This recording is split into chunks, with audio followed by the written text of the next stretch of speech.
Peace and blessings.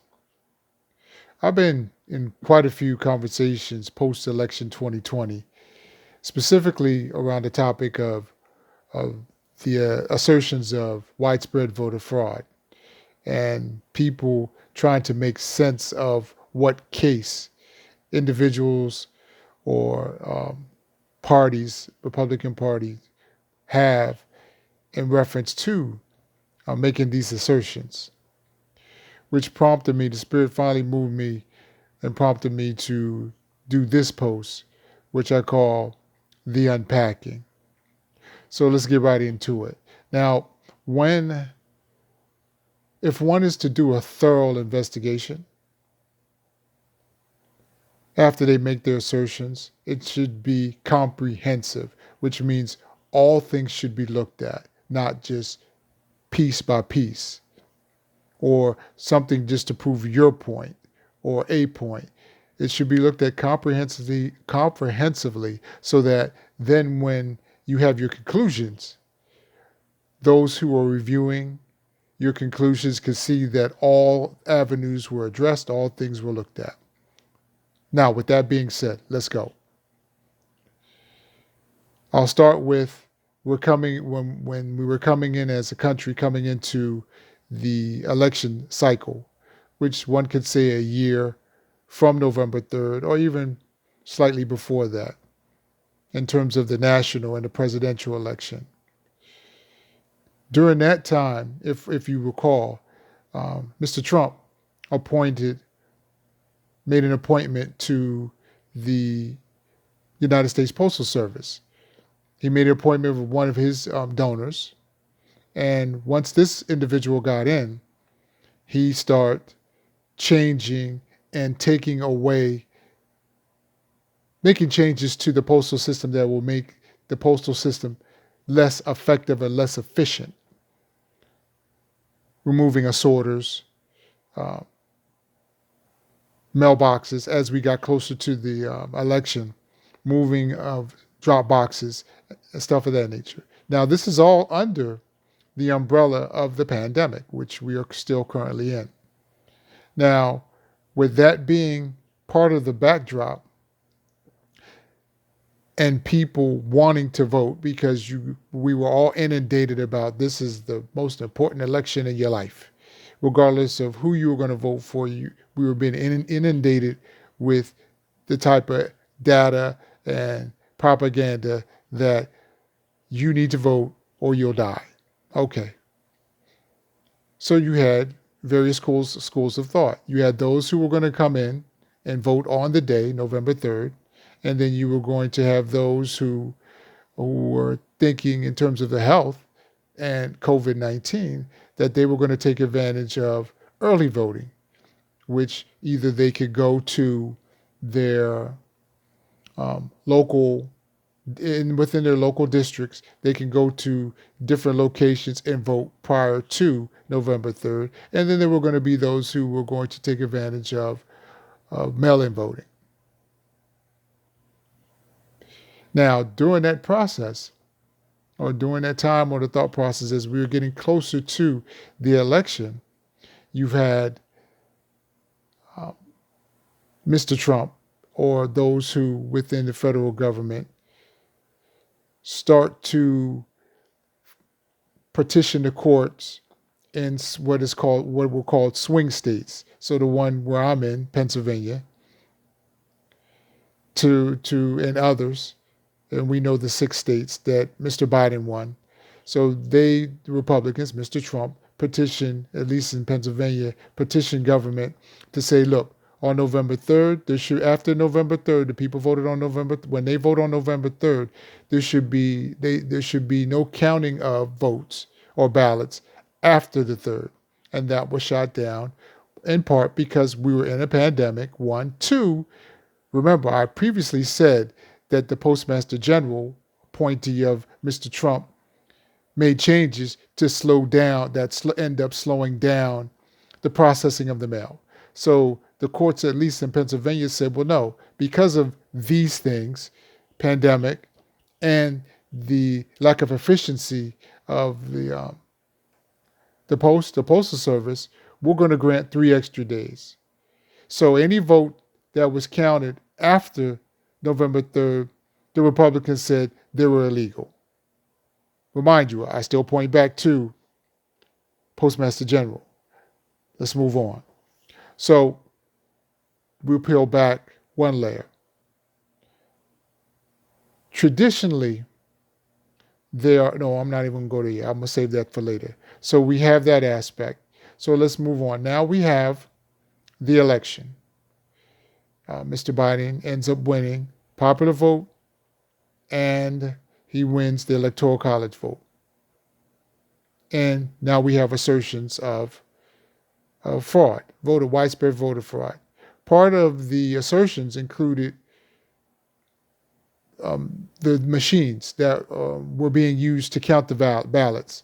One of the machines, I don't know if there were multiple, but the one that kept coming up in the news that I was watching, and let me stop right here, I'm going to digress for a moment.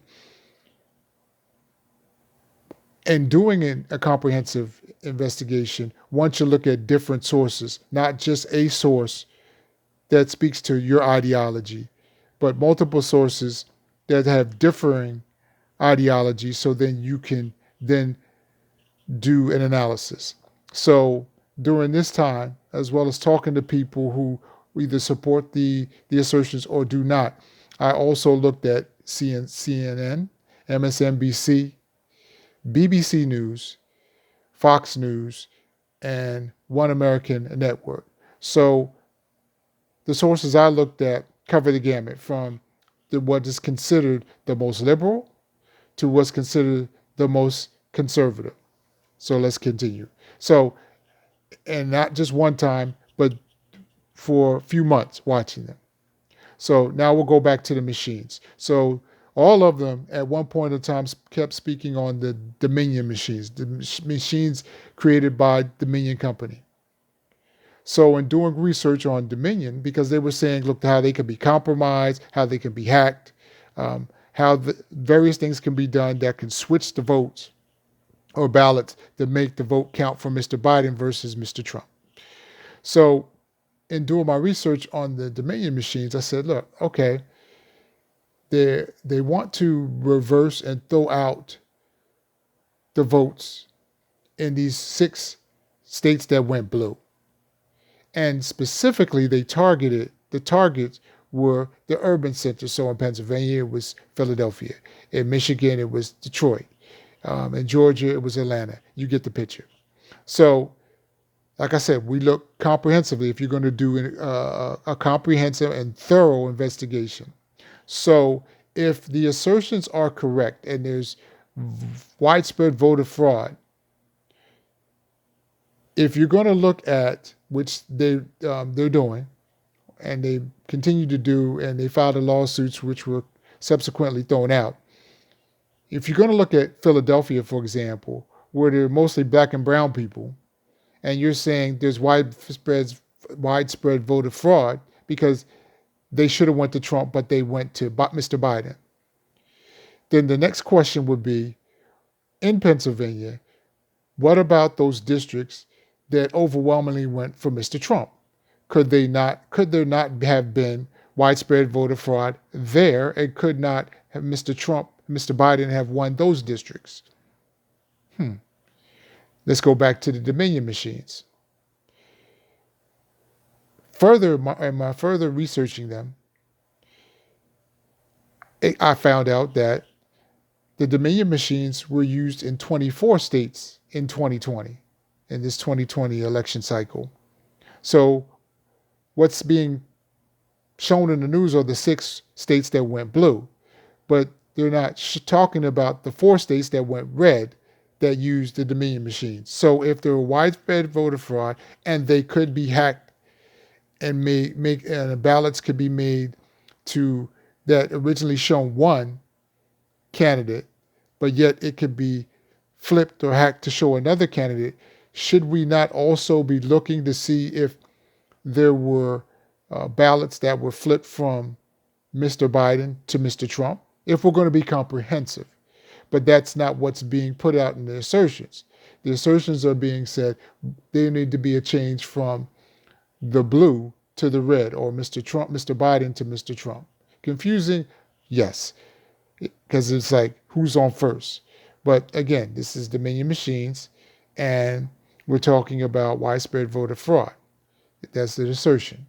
So we need to be balanced. So if we're going to look in short at the blue states, the states that end up being blue for Mr. Biden because of the Dominion Machines and the counting, then we should also be looking at the red states, or at least as well as the red districts that went to Mr. Trump, because they could have went to Mr. Biden, because they're still using the same Dominion Machines. And I even went further to research to see if the Dominion Machines were used in the 2016 election with Mr. Trump and Mrs. Clinton, and they were.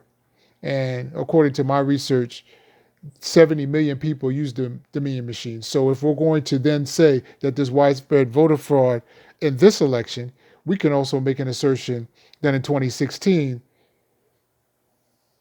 there could have been widespread voter fraud and Mr. Trump may not have won. Because again, I said 70 million people voted using, and their ballots were counted using the Dominion Machine in 2016.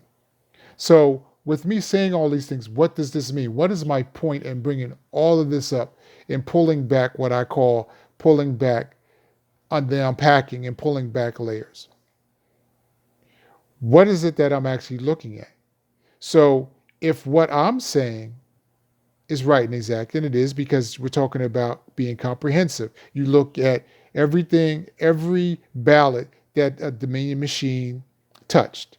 So that wouldn't just mean where Mr. Biden won, but it would also mean what Mr. Trump won. Comprehensive, yes. But since we're talking about and what's being the lawsuits, and even as I'm doing this recording, we're coming up on the week where it's already at least put in the news that you're going to have senators as well as congresspeople, House of Representatives, challenging the authenticity of the certification of the electors for Mr. Biden's victory. So it's still being pushed because of widespread voter fraud. So if this is being pushed, and I've already laid this out that it's not comprehensive in their assertions, what is it that is actually at the focal point of the investigations or their assertions? Well, there's always the naming of these urban centers. So and one can then make a thesis, a theory, that this is about black and brown people. It's about the systemic racism that still is prevalent in this country. It's about disenfranchising those who exercise legally their right to vote. Because remember, I took you through the process of early voting versus going in person to the polls on November 3rd. And as I'm speaking on that, how the votes are counted once November 3rd happens and we vote in terms of this date, 2020, November 3rd, it's the first votes to be counted are those of the voters who vote on the day, on the election day, November 3rd, 2020.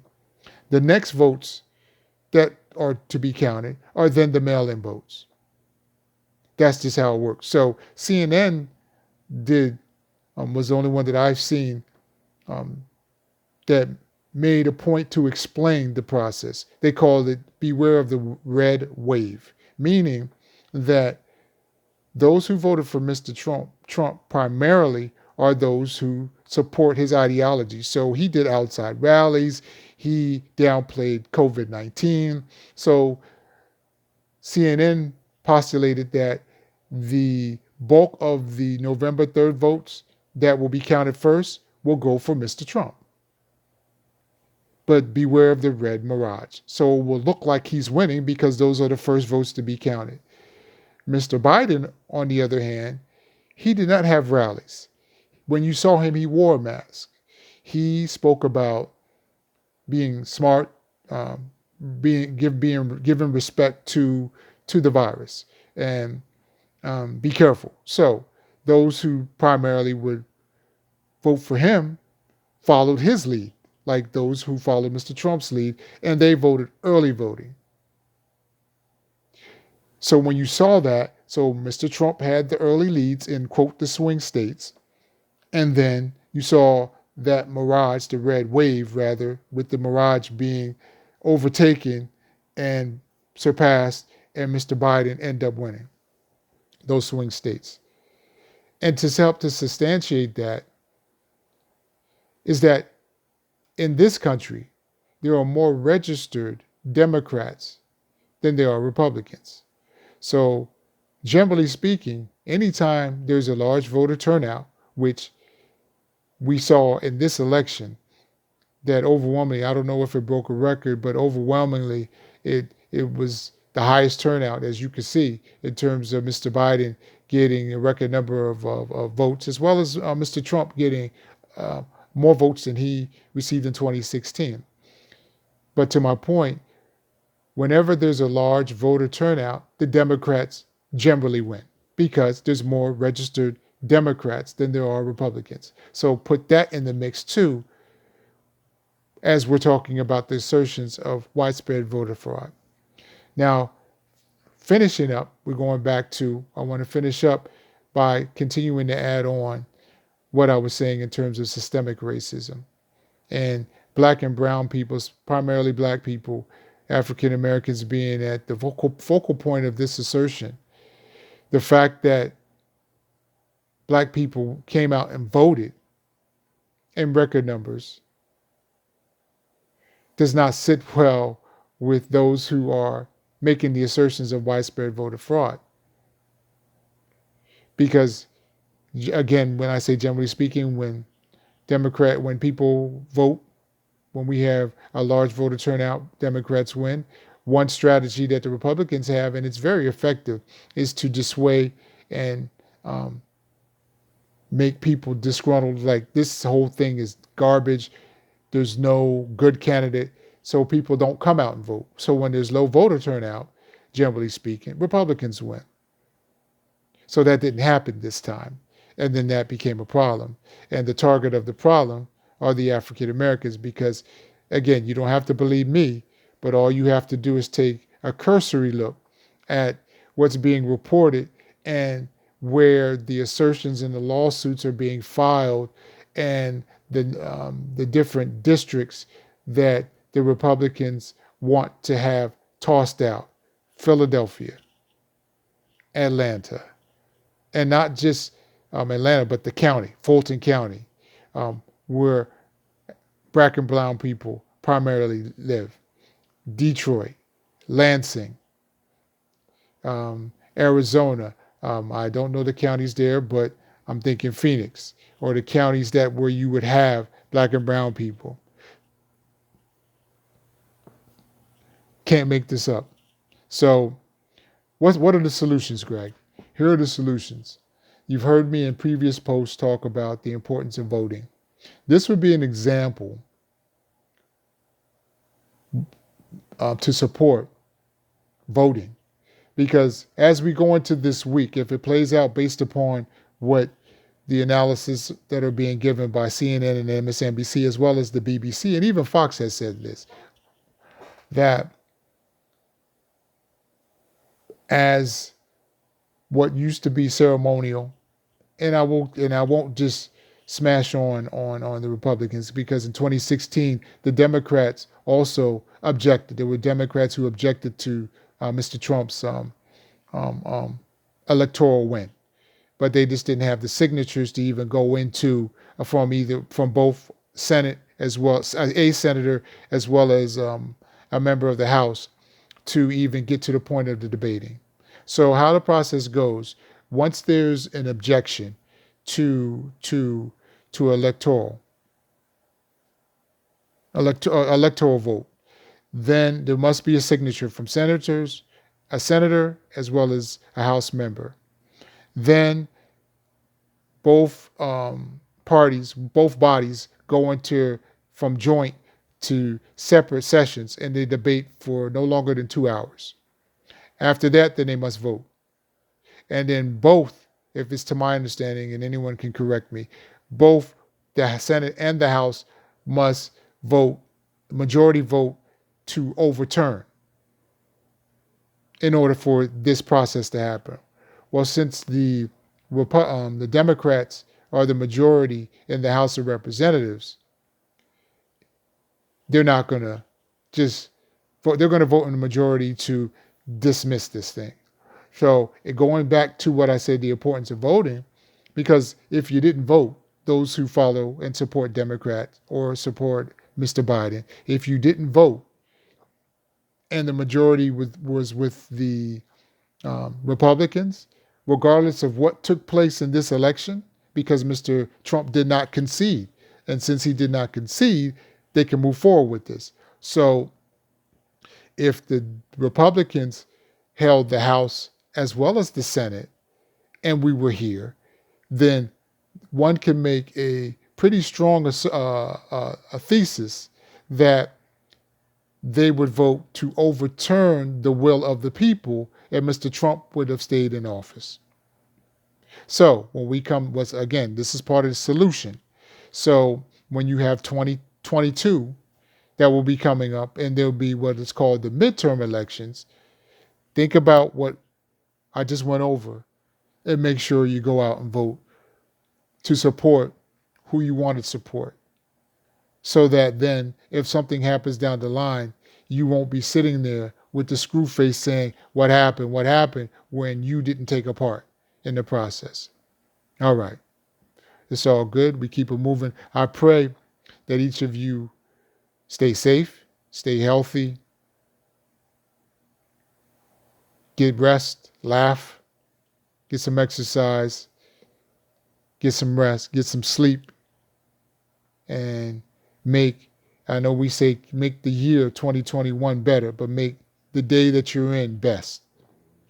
And then the rest of the year will take care of itself as you string together each best day. Hotep.